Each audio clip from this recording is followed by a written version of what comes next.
আমরা প্রিসাইজলি শহীদ প্রেসিডেন্ট জিয়াউর রহমানের line follow করছি, এটা আমাদেরকে করতে দিচ্ছেন না কেন? জাতীয় সংসদ এত ভালো, গণপরিষদের সমস্যা কি? বাংলাদেশে 70 সালের যে নির্বাচন হয়েছে এটা কি জাতীয় নির্বাচন না? একটু আগে আমার ভাই প্রশ্ন করছেন না যে আপনাদের গণভোটে এত মজা লাগে, গণপরিষদে এত মজা লাগে, তো জাতীয় সংসদে আপনাদের অসুবিধা কোথায়? তো প্রশ্নটা উল্টো করে করি, জাতীয় সংসদ এত ভালো, গণপরিষদের সমস্যা কি? গণপরিষদ তো নির্বাচন, এবার আপনারা বলেন যে জাতীয়, এবং দেখেন কি কাণ্ডটা করেছেন ওনারা। একটা বলতেছেন যে জাতীয় নির্বাচন, আর একটা হচ্ছে গণপরিষদ নির্বাচন। আরে ভাই, গণপরিষদ নির্বাচন তো জাতীয় নির্বাচন। বাংলাদেশে 70 সালের যে নির্বাচন হয়েছে এটা কি জাতীয় নির্বাচন না?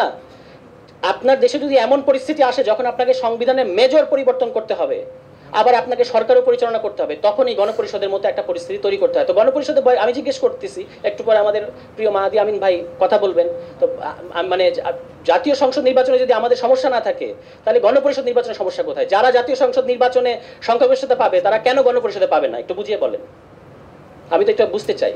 আর গণভোটের সমস্যা কি? আমরা প্রিসাইজলি শহীদ প্রেসিডেন্ট জিয়াউর রহমানের লাইন ফলো করছি, এটা আমাদেরকে করতে দিচ্ছেন না কেন? উনি তো গণভোট করেছেন।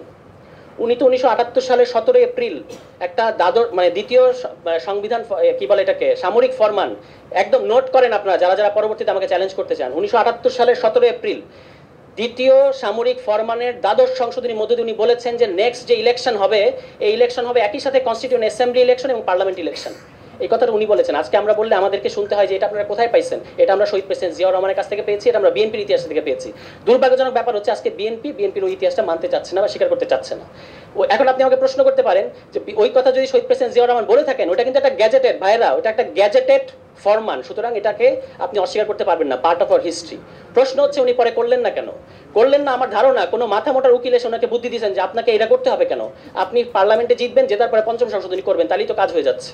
হ্যাঁ, কাজ হয়েছে, যতদিন উনি জীবিত ছিলেন কাজ হয়েছে। এবং দেখেন যখন বিএনপি পাওয়ারে নেয়, আওয়ামী লীগ এসে 2008 সালে কি বলছে? পঞ্চম সংশোধনী অবৈধ। আজকে পর্যন্ত পঞ্চম সংশোধনীর স্ট্যাটাস কি? এটা অবৈধ। বিএনপি এসে এটাকে আবার বলবে যে হ্যাঁ এটা প্রয়োজন ছিল, এটা বৈধ। কিন্তু এই যে সংশোধনীর এই খেলাটা, আপনার কাছে পাওয়ার থাকলে আপনি সংশোধনী করবেন, আরেকজন এসে বলবে অবৈধ, আবার আরেকজন এসে সংবিধান ত্রয়োদশ সংশোধনী বাতিল করলো, আবার পঞ্চদশ সংশোধনী হয়েছে, আবার পঞ্চদশ সংশোধনীকে আপনি বাতিল করতেছেন। এই খেলাটা থেকে আমরা বেরোতে চাচ্ছি।